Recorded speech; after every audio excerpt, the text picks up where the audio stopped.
Hoje tem uma live super especial, é a continuação da série de lives do Pelas Vidas de São Paulo, que é um manifesto que eu faço parte junto com mais 15 coletivos e projetos sociais aqui de São Paulo e também de outras regiões.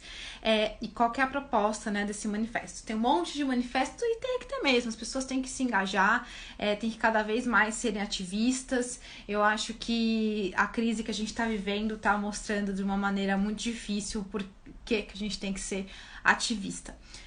Enfim, e aí hoje, né, a ideia é falar um pouquinho sobre a principal pauta desse manifesto, que é a união em torno do combate às desigualdades.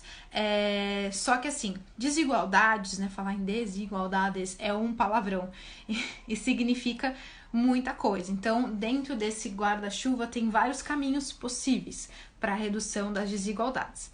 E a ideia é que hoje a gente faça uma conversa com o deputado federal, jurista, sociólogo, o Orlando Silva, do PCdoB, sobre o papel do trabalho, do racismo e das desigualdades, ou seja, como essas três coisas estão imbricadas, estão juntas hoje e por que a gente tem que pensar nisso de uma maneira conjunta para conseguir o nosso objetivo último, que é de reduzir as desigualdades, não só em São Paulo, mas é sempre aquela frase que eu gosto muito: pensar globalmente, mas agir localmente. Então, essas são uma das pautas que a gente vai falar hoje e eu tô super ansiosa para esse debate.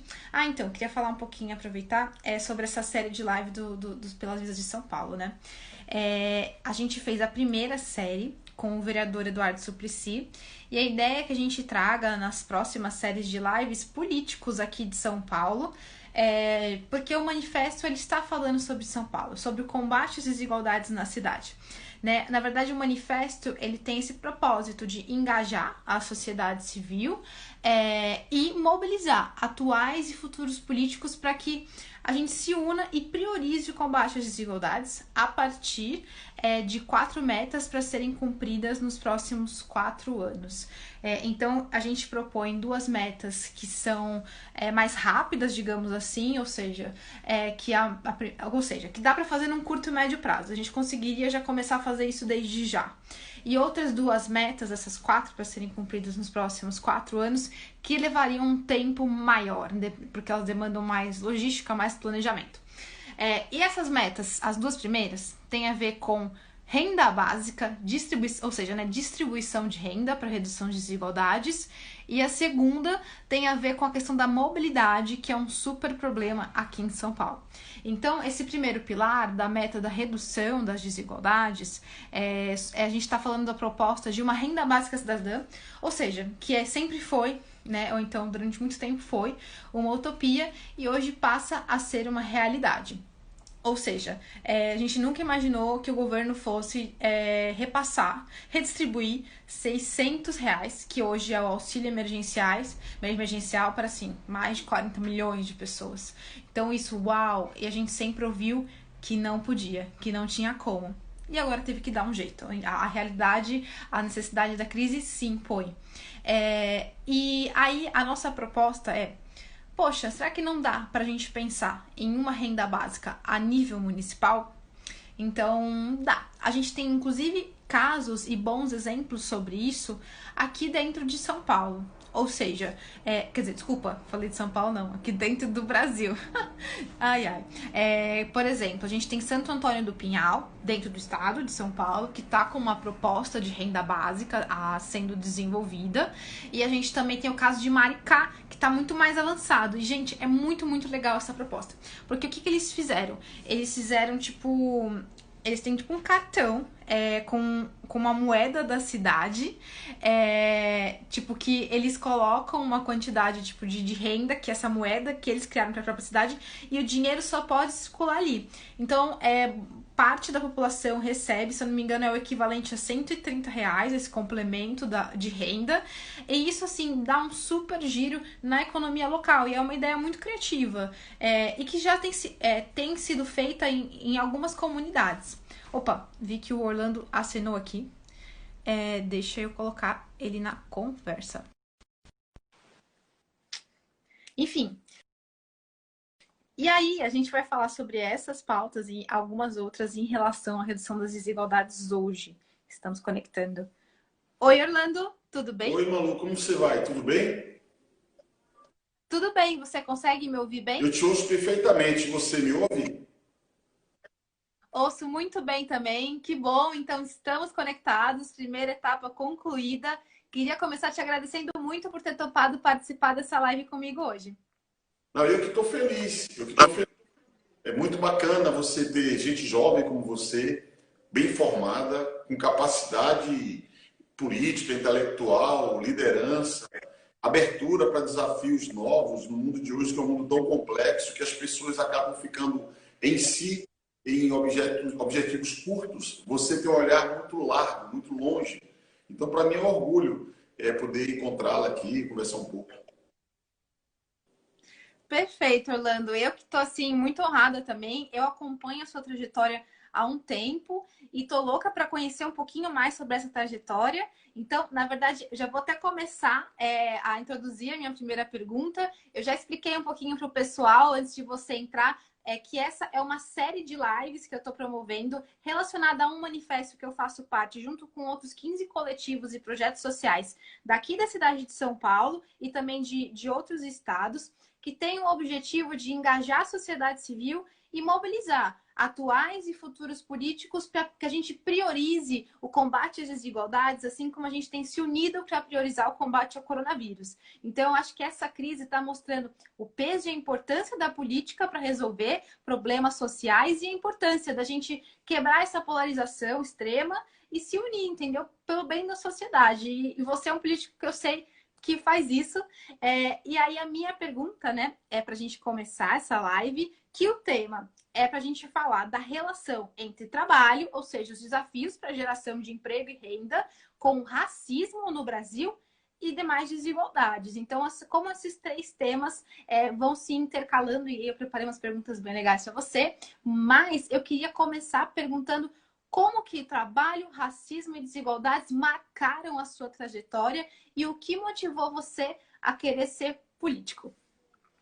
Então, Malu, eu nasci num bairro muito pobre, numa cidade chamada Salvador, que é a capital da Bahia. O meu bairro é chamado um bairro simples da periferia, na região suburbana. E a minha sorte é que eu tive uma família, particularmente uma mãe, que tinha uma obsessão, que é a obsessão da escola, de estudar, da educação. Era a obsessão da minha mãe, né? Porque Salvador é a cidade mais negra fora da África, assim, uma cidade pensa população. Mas Salvador também reproduz o padrão de desigualdade racial, de racismo estrutural que tem no Brasil. Então, a falta de oportunidades para os mais pobres, e, sobretudo, também Salvador. A chave que permitiu que eu pudesse dar um passo adiante foi a educação. Né? É a chave que eu acredito que abre porta para a superação das desigualdades. No meu caso, quando jovem, o trabalho que eu tinha era sempre um trabalho muito precário, né? Era trabalhando de chapeiro, lanchonete, office boy, essas coisas assim, né? Mas sempre a sorte é que a minha família sempre apostava tudo, tudo na educação. Então, tirava onde eu não tinha para a gente poder ter o livro, ter o uniforme, frequentar a escola. Então, eu diria para ti o seguinte, que eu consegui dar passos na vida por dois fatores. Uma estrutura familiar que me acolheu e a educação no centro da prioridade da nossa família. A família é muito pobre, foi a educação que nos deu oportunidades. E o racismo, infelizmente, atravessa toda a minha vida, porque o racismo num país como o Brasil, ele é presente em todos os lugares. Sobretudo, ele é o professor Silvio Almeida fala, é uma espécie de tecnologia de dominação social. Então, é assim que eu vivo, que eu convivo. É incrível, Malu, porque eu não deixo de ficar chocado, né? Todos os lugares que eu vou, eu sou o único negro. É uma coisa muito assim. Quando Barack Obama veio ao Brasil, eu fiquei muito impressionado, que na época eu era ministro, eu participei de um almoço no Itamaraty e não tinha negros nem servindo, assim, garçom. Então é uma coisa muito chocante, assim, para mim sempre. E o problema do racismo ele é estrutural, atravessa a vida de todos nós, que somos negros, e a nossa luta é para garantir oportunidades. Eu acredito nisso. Você tem que dar oportunidades iguais, porque nós somos iguais. Todos tivermos as mesmas oportunidades, todos vamos florescer. Perfeito, Orlando. Só deu uma travadinha, mas aqui já voltou. Orlando, Antes da gente entrar um pouco mais propriamente no tema das desigualdades e racismo, eu queria te perguntar, até anotei aqui para eu não esquecer, sobre a MP 936 de 2020, que você participou da relatoria, né, o relator, é que ela institui o programa emergencial da manutenção do emprego e renda durante a pandemia. E assim, e eu tô louca para poder te ouvir, porque muitas pessoas me perguntaram quando viram. Eu recebi algumas mensagens quando viram que eu ia fazer a live com você para tocar mais nesse assunto. E queria pedir para você, se puder, explicar um pouquinho como isso funciona e como isso afeta a vida de todo mundo que está acompanhando a gente. Então, a pandemia causou um estrago brutal, né? Primeiro, oferecendo risco à saúde das pessoas. Nós não podemos esquecer que ultrapassamos 50 mil brasileiros que perderam as suas vidas. E isso não é um número, né? São 50 mil famílias, são 50 mil sonhos destruídos. É uma coisa assim. Eu sempre que falo, eu me arrepio assim, de tristeza, como é que nós conseguimos chegar nesse número tão dramático. Mas tão grave quanto a questão da saúde das pessoas que estão contaminadas, ou as que morreram, é o problema do desastre econômico. Há um desastre econômico muito grande no mundo inteiro, não é só no Brasil. E um desafio-chave é nós preservarmos os empregos e a renda dos trabalhadores. Isso, inclusive, dialoga com preservar as empresas, porque não existe emprego sem empresa, né? O governo, na minha impressão, foi muito lento nas respostas. Se você observar o tempo que o Donald Trump, para pegar o exemplo de um presidente da República, que era o maior país do mundo, ele foi mais rápido e colocou na mesa um pacote de apoio às empresas de 2 trilhões de dólares, uma coisa forte. A França especula-se que pode investir cerca de 20% do PIB em medidas econômicas para preservar as empresas e os empregos. O Brasil está muito lento na construção dessas medidas de proteção à economia, às empresas e aos empregos. De todo modo, o governo fez o desprendimento de impostos, quer dizer, suspendeu o pagamento de impostos, que é uma coisa boa, criou uma linha de crédito para financiar folha de pagamento das empresas, mal formulado e foi pouco utilizada por empresas, tiveram que revisar. Há uma semana atrás, finalmente, colocaram um programa para micro e pequenas empresas, que é quem mais gera emprego no Brasil. Portanto, você veja, uma semana atrás demorou muito tempo, né? Em abril, foi criada essa medida provisória 936, que a ideia dela é a ideia boa, que é a ideia de preservar o contrato de trabalho. A ideia é preservar os vínculos de trabalho. Reconhecendo que a economia paralisou, autorizava a suspender o contrato ou reduzir jornada e salário. E o governo complementaria a renda do trabalhador com um benefício emergencial, né? E aí, o que aconteceu? Eu vou falar das mudanças, não é? Primeiro, o programa era de 3 meses. E o texto que eu fiz, que foi aprovado na Câmara e no Senado, permite que o Poder Executivo amplie por mais tempo. A minha convicção é que é necessário mais do que 3 meses. Mas por que eu não ampliei diretamente? Porque o Bolsonaro, para tentar desqualificar os adversários, ele fica sempre transferindo os problemas. Então ele ficava dizendo assim, o Congresso quer inviabilizar o meu governo, quer destruir as contas públicas, porque a gente tentava aumentar o prazo de vigência do benefício. Então, para não dizer que nós queremos acabar com o governo dele, a gente deixou, presidente, você prorrogue pelo prazo que você quiser. E é óbvio que vai ser necessário por mais do que 3 meses. Mas nós autorizamos prorrogar por um ato do Poder Executivo por mais tempo. Segunda coisa, nós batalhamos para garantir que, como mulher grávida poderia ter uma redução de salário temporária, garantir lá no texto da lei que o salário maternidade é do valor igual ao original, que é para impedir um prejuízo para uma mulher grávida, uma mulher que acabou de ganhar o seu bebê, reduzir a renda. Terceiro, a gente proibiu a demissão de pessoa com deficiência, que é uma pessoa mais sensível e que não poderia, diante de uma crise dessa, ficar exposta ao desemprego. Quarto, a gente previu que se um trabalhador for demitido no período, ele poderia receber um benefício, mesmo que não tivesse direito ao seguro-desemprego. Porque você sabe que o seguro-desemprego tem uma série de regras, de carências, que nem todo mundo vai cumprir. E quem está no finalzinho do seguro-desemprego ganharia algumas parcelas para poder garantir uma renda mínima, porque a lógica é não deixar ninguém de fora e todo mundo receber alguma renda. E, por fim, a gente ampliou o espaço de negociação obrigatória entre sindicatos e empresas. Por quê? Porque, a meu ver, o trabalhador isolado é muito frágil assim. É importante você ter uma organização coletiva para preservar um pouco mais.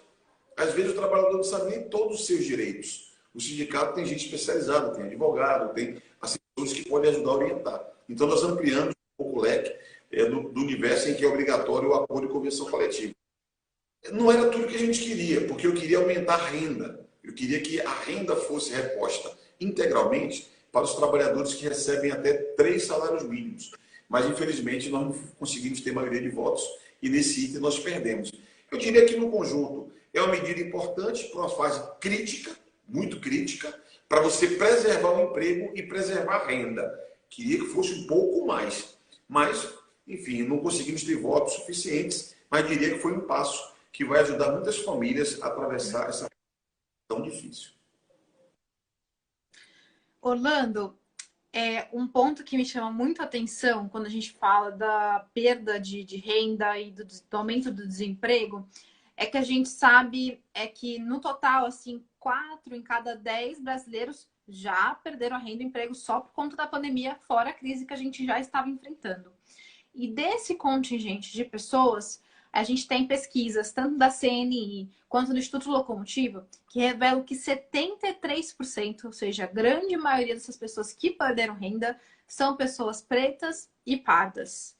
E aí eu queria te perguntar, você que é um estudioso, né, de saúde do trabalho e tem pautado esse tema há muitos anos, assim como a questão racial no Brasil, qual que é a relação entre mercado de trabalho e racismo hoje? Quais que você enxerga, na sua experiência, enfim, nos seus estudos, que são os principais problemas, os principais desafios a serem enfrentados e o que pode ser feito por isso?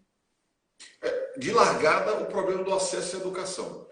Porque o acesso à educação, o acesso à formação atual, gera uma desigualdade no acesso às melhores oportunidades de emprego. Então, você tem um problema estrutural que é o acesso desigual à educação de qualidade, de melhor qualidade, que é o passaporte para você ocupar as melhores posições também no mercado de trabalho. Esse é o primeiro problema central. Nós temos que garantir oportunidades para o povo negro ter acesso à educação de qualidade e, dessa maneira, nós permitimos ingressar em lugares melhores do ponto de vista do mercado de trabalho. Segundo, a discriminação ela é explícita quando você vê os dados que o IPEA, o Instituto de Pesquisas Econômicas Aplicadas, faz quando compara os dados do mercado de trabalho, homem e mulher. O homem fazendo o mesmo trabalho continua recebendo mais salário do que uma mulher. E quando você coloca um recorte racial, a mesma diferença se estabelece. Um homem negro recebe mais que um homem branco, quer dizer, menos que um homem branco. Uma mulher negra recebe menos que uma mulher branca. Então, você tem um problema de largada, que é na formação escolar e profissional, que cria desigualdade no acesso às melhores posições, primeiro. Segundo, você tem, ao estar fora das melhores posições, você tem uma renda média salarial menor, porque a concentração da população negra está em salários, com carreiras com salários menores. Terceiro, há uma desigualdade baseada na discriminação, que faz com que, pelo mesmo serviço, você receba rendas diferentes, oportunidades diferentes, e o próprio racismo é um dos fatores que explica quando da necessidade de realizar cortes, inexoravelmente os cortes começam pelas pessoas negras. Por isso que o desemprego também aparece de modo desigual, de modo desproporcional entre negros e não negros.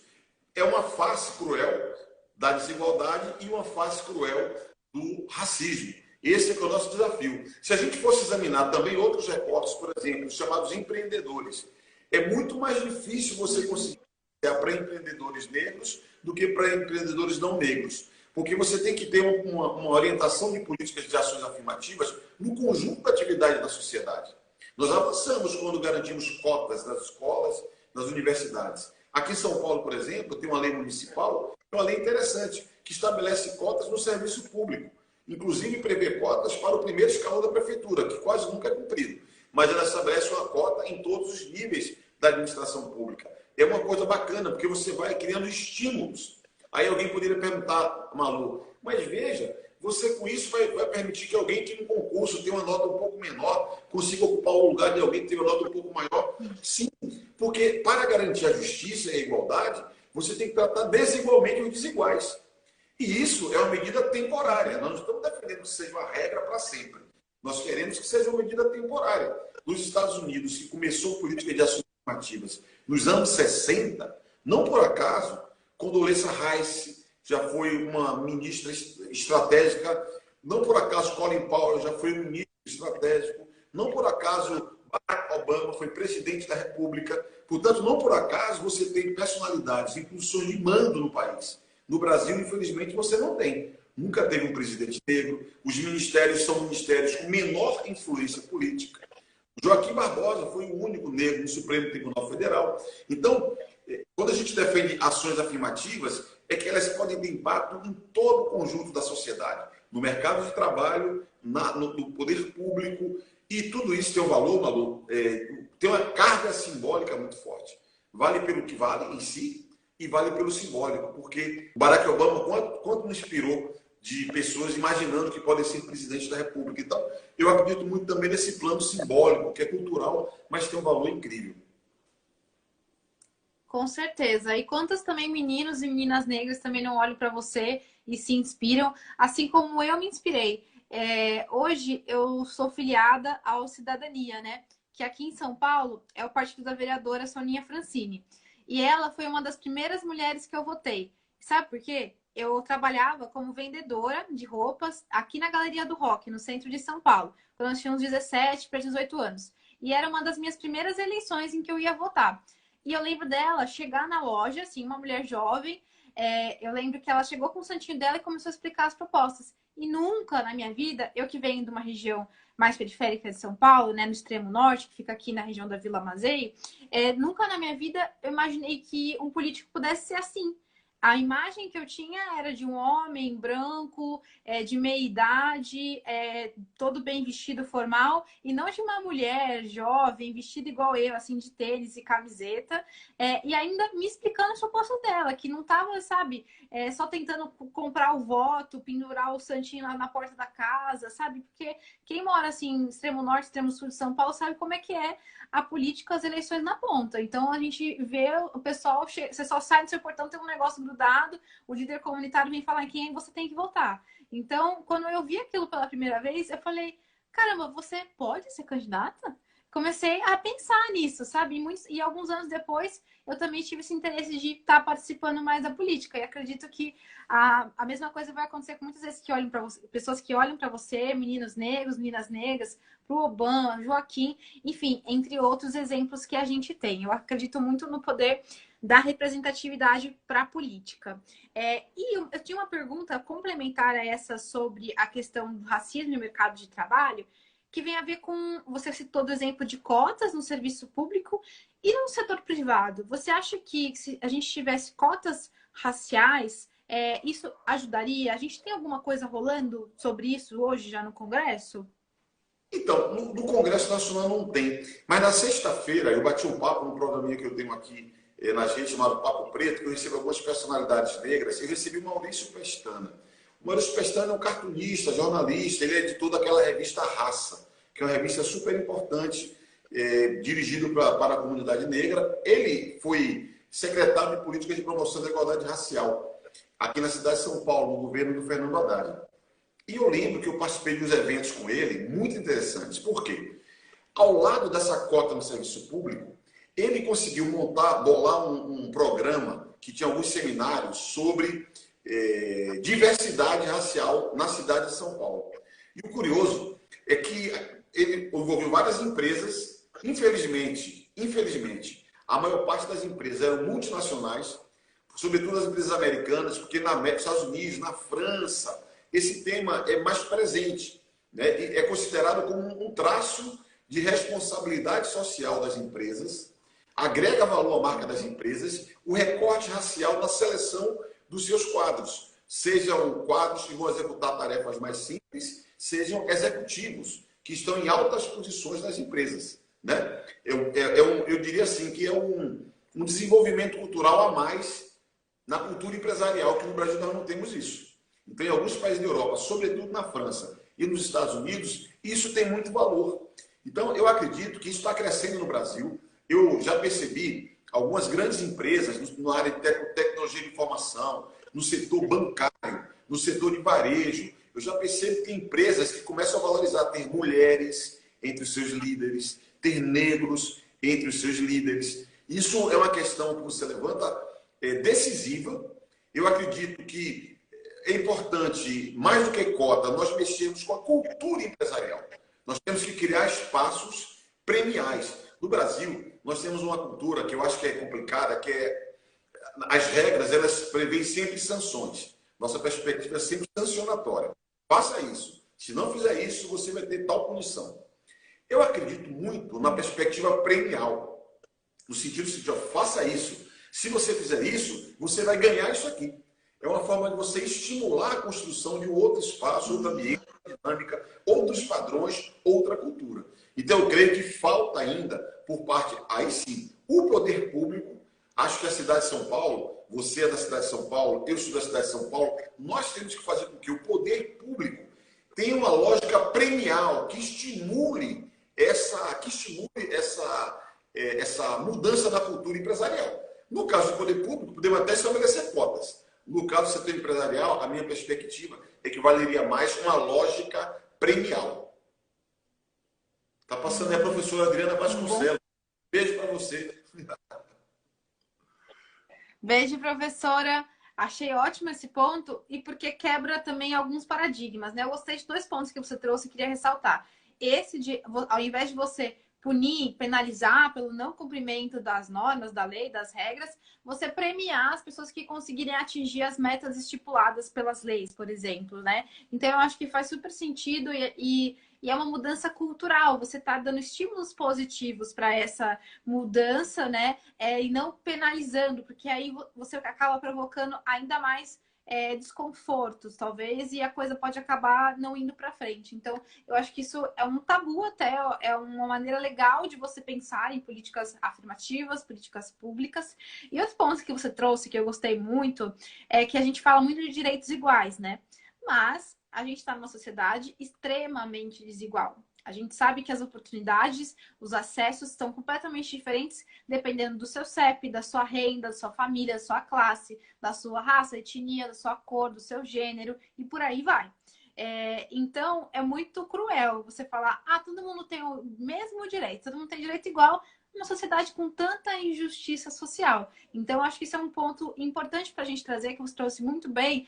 Em uma sociedade como a nossa, com tanta desigualdade, injustiça social, a gente tem que falar não de direitos iguais, mas sim de direitos desiguais, de direitos diferentes, porque senão a gente não consegue gerar as mesmas oportunidades para todos. Como é o caso que você falou das cotas para servidores públicos, né? Poxa, mas ele vai tirar, ele tirou um pouquinho, uma nota um pouquinho menor que a minha, ele vai passar na minha frente?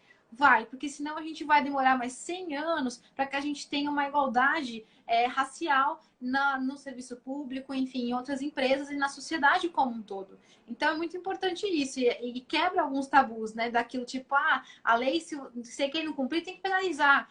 Tem que ser direito igual para todo mundo, porque é todo mundo igual. Não é bem assim, né? Óbvio que nós todos temos ter direitos iguais, mas numa sociedade tão desigual, a gente tem que ter esses nivelamentos, justamente é aquela questão da equidade. Eu vou dar um banco, sabe aquele panfletinho super famoso? Eu vou dar um banco para cada um. Um é mais baixinho, um tem altura média, um é muito alto. Só o muito alto vai conseguir ver. Se eu coloco dois banquinhos pro baixinho, um banquinho pro médio, e eu deixo o alto sem, todos vão conseguir ver. Então é um pouquinho essa lógica, que eu acho que é legal a gente reforçar isso. É tão importante, e não é uma coisa que está no senso comum. A gente tem que disputar essa narrativa.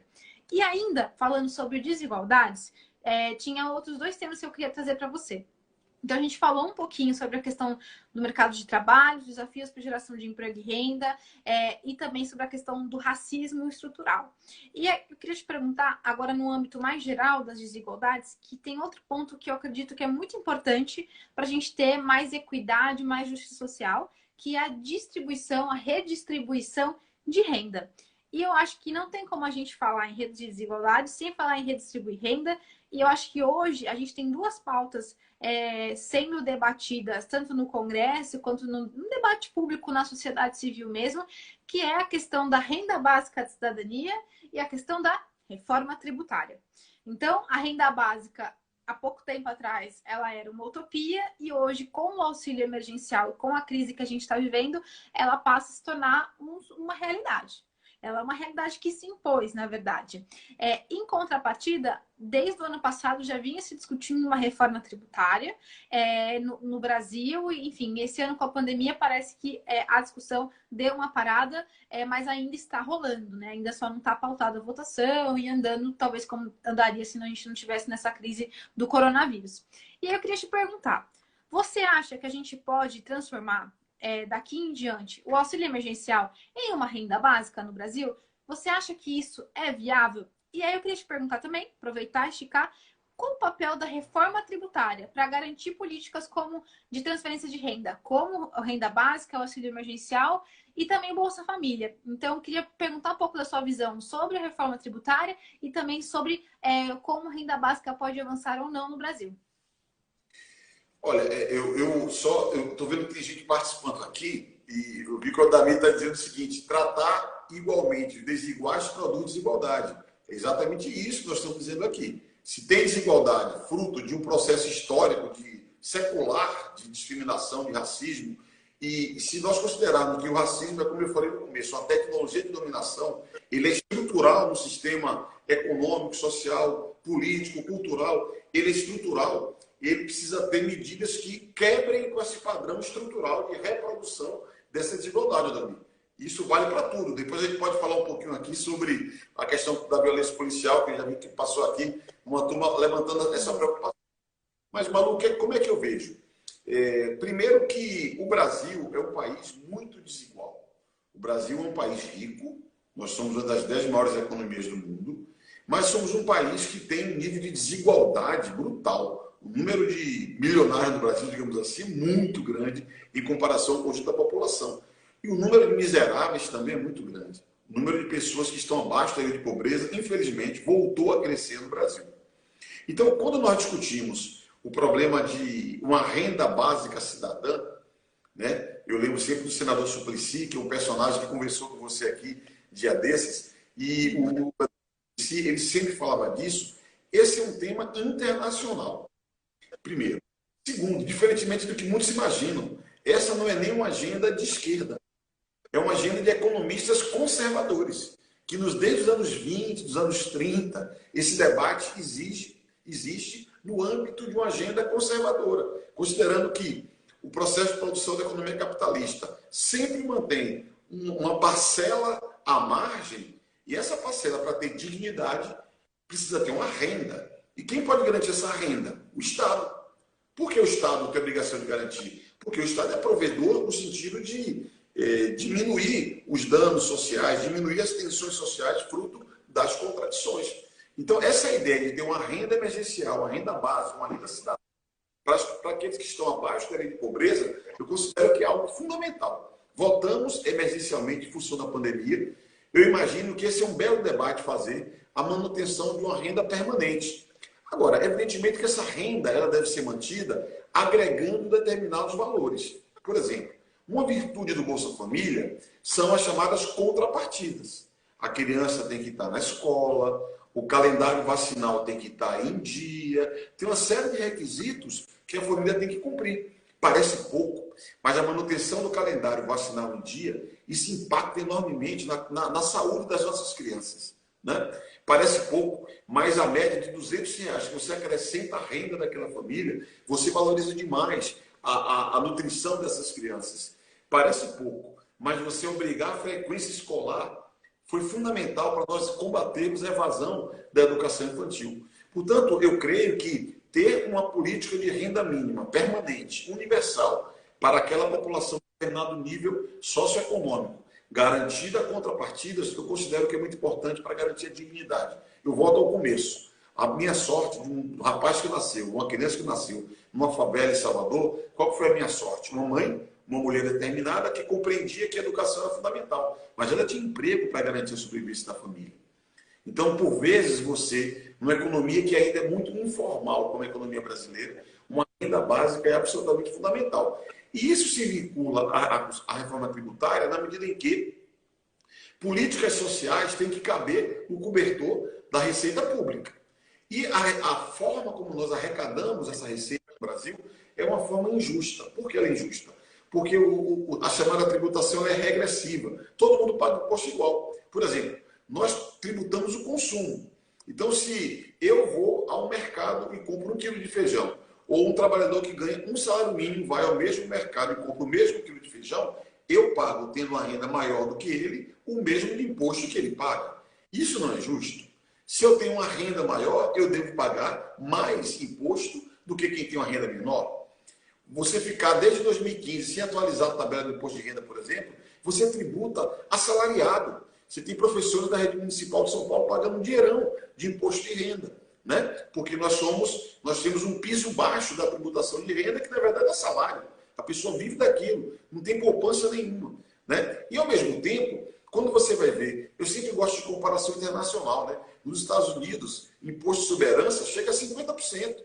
Por isso tem tantas fundações que financiam projetos, programas, porque lá a lógica deles é que todo mundo tem que trabalhar.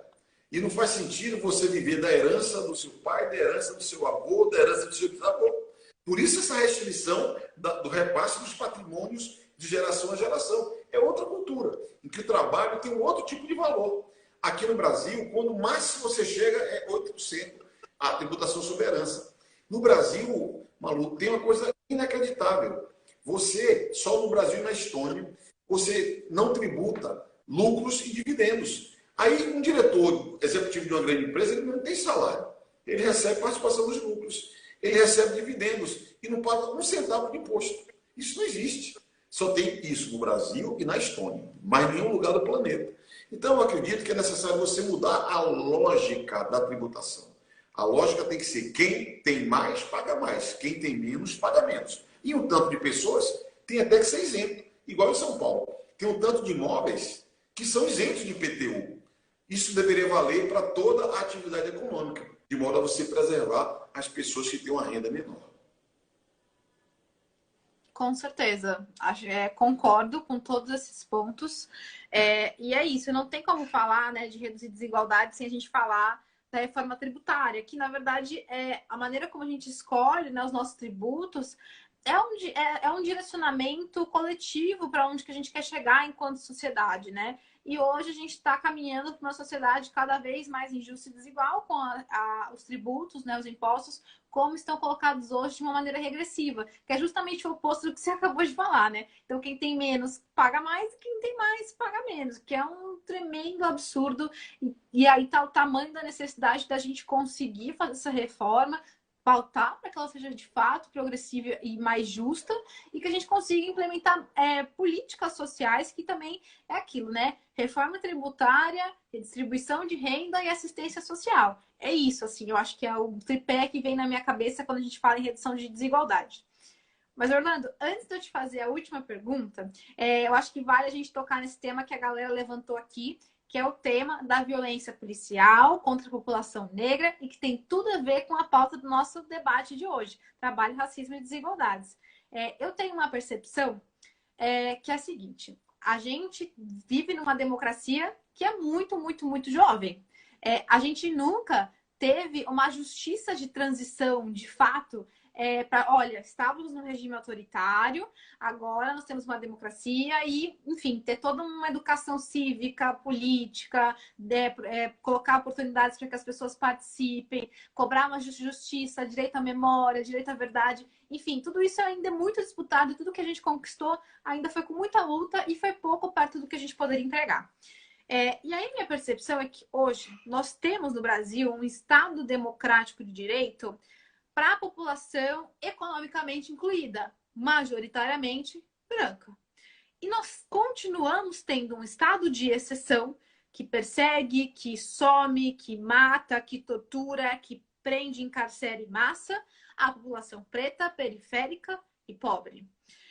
E aí eu queria ouvir a sua opinião sobre isso e se você puder comentar um pouquinho também sobre esse racismo no mercado de trabalho que a gente comentou, essas dificuldades todas no acesso a oportunidades de educação de qualidade e o quanto isso também acaba dificultando que a gente supere o racismo e que a gente consiga ter um Estado democrático de direito para todas e todos.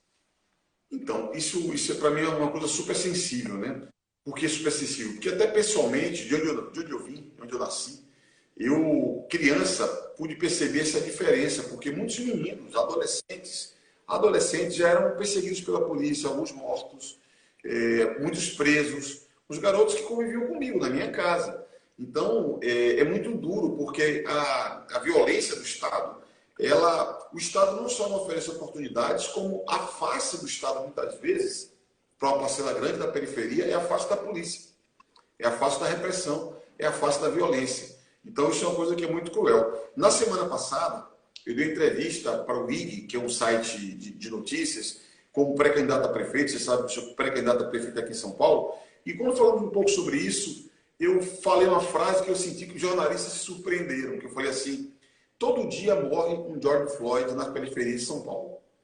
Porque, infelizmente, eu tenho uma visão, Malu, que a escravidão no Brasil, ela foi tão violenta, foi tão brutal. Imagine você que de cada 10 negros que eram capturados na África, um chegava com vida e atrapado a trabalhar no Brasil.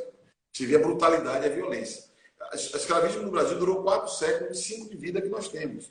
E estabeleceu um padrão, uma medida do tecido social brasileiro que é muito permissivo para a violência. Aqui, não só a violência racial, a violência em todos os planos.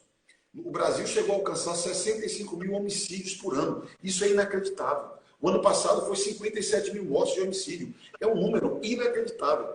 Se a gente for olhar violência no trânsito, é a mesma coisa. Se for olhar LGBTfobia, é a mesma coisa. Feminicídio, é a mesma coisa. Violência obstétrica, onde você botar a luz sobre violência, são números escandalosos do Brasil, porque nós somos muito permissivos com a violência. No caso da população negra, que é uma população que está localizada em um determinado território das cidades, os negros estão colocados na periferia das cidades. Ou quando estão no centro, estão na periferia do centro. Porque aqui em São Paulo, você conhece bem, né, eu morei muito tempo na Vila Mariana. Na Vila Mariana, que é um bairro de classe média, tem uma favela. Na Aclimação, perto de onde minha filha estudava, que é um bairro de classe média, também tem uma favela, que é quem trabalha nos prédios da classe média, da classe alta. Então, você tem periferia no centro também. Mas o povo negro está concentrado nessas regiões. E essas regiões, a forma como é a abordagem policial, é como nós assistimos em Carapicuíba ontem. Um jovem que desmaiou uma abordagem policial. Ou o menino Guilherme, que foi assassinado e a suspeita é do sargento da polícia de São Paulo. Então, hoje mesmo, o governador foi obrigado a falar sobre o assunto. Porque, acredite, aumentou a taxa de letalidade da polícia de São Paulo durante a pandemia. Então, a violência policial é algo gravíssimo e que reflete essa face do racismo estrutural que nos referimos durante toda a conversa.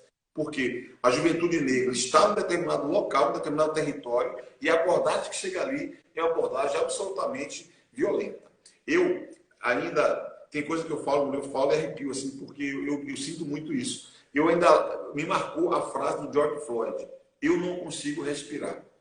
A minha sensação é que isso está na cabeça de muitos George Floyds das periferias de São Paulo, que não conseguem respirar. Como o Douglas, um jovem que em 2012 falou uma frase que também me marcou muito, no Jardim Brasil, Zona Norte, você conhece a Zona Norte de São Paulo. Lá no JB, teve um incidente de uma molecadinha que estava no final de tarde, no final de semana, e acabou sendo assassinado esse menino Douglas. Ele falou uma pergunta para o policial que atirou nele: por que você atirou em mim? E esse era o testemunho de quem assistiu aquela cena. Então, a desigualdade, ela se dá em muitos planos. A gente falou aqui da desigualdade na economia, no mercado de trabalho, no acesso à educação, na renda equivalente fazendo o mesmo serviço, mas também tem essa face cruel, que é a face da desigualdade expressa na violência. Todos os dados que nós temos mostram que, do ponto de vista da segurança pública, a violência contra a população negra é brutal, né? Nas taxas de homicídio, enfim, todos os indicadores que você observar, a presença negra é muito forte. O encarceramento, são jovens negros os que estão encarcerados. Hoje o Brasil repete uma política que não está dando certo nos Estados Unidos, que é do encarceramento em massa. Tem todo um debate feito sobre a necropolítica, né? Que é uma forma de você, pela eliminação física, você operar, digamos assim, a restrição de direitos de determinados setores da sociedade. Então, nós estamos envoltos com esses debates. O importante é que uma pessoa como você, uma liderança política como você, uma mulher branca, tem consciência do desafio de superar o racismo estrutural no país. Porque, a meu ver, também, esse é um desafio que nós temos, nós, os negros brasileiros, temos o desafio de colocar esse tema na agenda central do país. E essa não é uma obra só dos negros, é uma obra de todos os brasileiros. Todos que são amantes da democracia têm que ter compromisso de superação do racismo estrutural no nosso país. Por isso que é importante, numa conversa como essa, eu sei que muita gente vai se inspirar no seu exemplo, no seu compromisso. Eu agradeço, porque eu fico feliz quando uma mulher jovem, ligada, bem formada e informada, é também uma ativista do combate ao racismo. Né? Como disse a Angela Davis, não basta ser contra o racismo, tem que ser antirracista. E antirracista tem que reunir todos, negros ou não. Com certeza, e é isso que você falou, né? Essa é uma luta de todos nós. Não basta só você você não ser racista, mas você tem que combater o racismo, porque isso afeta toda a nossa sociedade. Enquanto a gente não tiver um Estado democrático de direito que inclua todo mundo mesmo, independente de CEP, gênero, raça, cor, etnia, não tem democracia efetiva. E sem uma democracia efetiva, todo mundo sofre e a todo momento os nossos direitos, conquistados com muito sangue, suor e lágrimas, são ameaçados, como a gente tem vivido esses tempos difíceis de crise e dessa guinada autoritária, não só no Brasil, mas também em outros países, né? Então, acho que é muito importante essa discussão, toda essa relação, né, da sociedade toda mesmo se engajar, e por isso essa importância do alcance global do movimento Black Lives Matter, né? Vidas negras importam, e também dessa comoção no Brasil, como você falou, todo dia a gente perde um George Floyd nas periferias, né? Então, acho que é, assim, fundamental, e espero que a gente consiga, né, esse ano, que também é um ano político, um ano de eleições, não só nos Estados Unidos, mas também no Brasil inteiro, um ano de eleições municipais, que a gente consiga pautar esse tema a nível municipal. E aí, essa também é a minha última pergunta para você, já que o nosso tempo está acabando e o Instagram literalmente desliga na nossa cara quando dá 1 hora. Então, às 7, ele pá! Então, a gente tem 10 minutos. E aí, eu queria aproveitar e te perguntar qual o papel dos municípios no combate às desigualdades, no combate ao racismo e na geração de oportunidades de emprego e renda? Olha, eu acredito que o município pode muito. Ainda mais um município do porte e do tamanho da cidade de São Paulo. Se a cidade de São Paulo fosse um país, seria a 40ª economia do mundo. São Paulo é uma das 10 cidades que mais produz riqueza no mundo. Então, é uma cidade-estado. É uma cidade que tem uma potência muito forte. Né? Eu conversava esses dias. Primeiro que São Paulo tem que ser... O prefeito de São Paulo, ele tem que ser o líder político para sentar na mesa com o governador, com o presidente da República, independente de qual é o partido que governa o Estado, que governa o Brasil, independente do programa que está na cabeça desses personagens. Tem que sentar para debater a economia da cidade de São Paulo. Enfrentar o desemprego em São Paulo tem uma repercussão nacional. Então, você tem que construir parcerias dos vários níveis de governo. São Paulo tem que ter uma política fiscal que induza a atração de empresas. Se nós olharmos os dados, Malu, da indústria em São Paulo de 20, 30 anos atrás para a realidade de hoje, é incrível. Você anda em regiões inteiras da cidade, no Brás, na Moca, no Ipiranga, na Vila Prudente, regiões inteiras que são verdadeiros cemitérios de fábricas, onde outrora eram polos industriais, polos fabris. São Paulo foi ao longo do tempo perdendo essas instituições para outras cidades que ofereceram vantagens, e São Paulo se recusou a entrar na disputa. Eu defendo que a gente entre na disputa, oferecendo vantagens, condições melhores para que elas possam se fixar aqui. Eu fui vereador em São Paulo e eu vivi uma experiência curiosa. Tem uma empresa na Zona Leste chamada Vicstar. E um belo dia eu fui procurado por um líder sindical da área de telemarketing e falou assim: Orlando, tem uma empresa, cara, com 5.000 trabalhadores que está indo embora para o Piauí. Porque lá no Piauí estão oferecendo terreno, infraestrutura, não vão pagar água durante tanto tempo, etc. Eu falei, meu Deus, mas não pode 5.000 empregos, você é louco. E 5.000 empregos na Zona Leste, no Fundão, perto do Parque do Carmo. Não pode, cara. Por que não pode? Porque a nossa luta é levar emprego para o bairro. Então a gente não pode deixar fechar uma planta que emprega 5.000 pessoas para perder para um outro estado. Eu fiz, tanto fiz que conseguimos mexer na lei de incentivo fiscal para a Zona Leste, ampliando o raio de abrangência da lei, e essa empresa ficou e está lá até hoje. Estou dando um exemplo assim, que uma iniciativa que foi tomada em 2013, que criou uma legislação de incentivo fiscal para a Zona Leste de São Paulo, foi um mecanismo que fez permanecer muitos empregos aqui. Eu creio que nós temos que ter uma estratégia, olhando para o zoneamento da cidade, para a concentração da população, ter um processo de indução da geração de empregos. Indução da geração de empregos para que a gente possa, digamos assim, oferecer oportunidades. E, de preferência, empregos mais perto de casa. Porque esse tempo de deslocamento, essa dialética periferia-centro em busca do emprego, é muito difícil. Você tem que tentar aproximar mais o emprego da vida, da casa das pessoas, né? E acho que pode ser por políticas fiscais de estímulo à atração de empresas para cá. Acho que nós temos que mirar em algumas vocações. Eu falo da indústria porque a indústria de transformação é importante. Não tem nenhuma nação desenvolvida sem indústria relevante. E nós estamos perdendo tempo. Está tendo a quarta revolução técnico-científica, a chamada indústria 4.0, e nós estamos ficando para trás. Então é preciso investir, oferecer infraestrutura e condições de florescer. Segundo, São Paulo tem um potencial enorme de economia criativa. A gente precisava se ligar nisso, né? Nós temos um peso grande de serviço na nossa economia e a economia criativa é um exemplo de vocação. Temos que mapear as nossas vocações e tentar induzir a partir da ação do Estado e, sobretudo, firmando parceria com o setor privado. Porque não tem possibilidade de só o setor público enfrentar esse desafio. Nós temos que dar segurança e estimular, mobilizar, envolver, atrair cada vez mais o setor privado para investir e gerar emprego e renda aqui na cidade. Adorei falar com você, viu, Malu? Você que já está aqui no finalzinho, adorei mesmo. Eu adorei muito. Nossa, eu acho que a gente trouxe tantos pontos, né? Em tão pouquinho tempo. E acho que para fechar fica essa lição aí para todo mundo que está acompanhando, para quem vai assistir depois, né? Que muita gente pega para assistir depois, ficar aí escutando e ouvindo a gente. Cara, dá para fazer muita coisa. Os municípios têm um papel muito importante nessa luta do combate às desigualdades. E talvez eu fiz meu trabalho de conclusão de curso em Sociologia e Política foi justamente estudando o aumento das desigualdades de renda em São Paulo, capital, de 2000 a 2010, que é esse período do lulismo, né? Que é justamente um período histórico que a gente tem uma redução com o crescimento econômico no nosso índice de Gini, que é o índice que mede as desigualdades. Então, 4 em cada 5 municípios brasileiros tiveram as suas desigualdades diminuídas no período de crescimento econômico.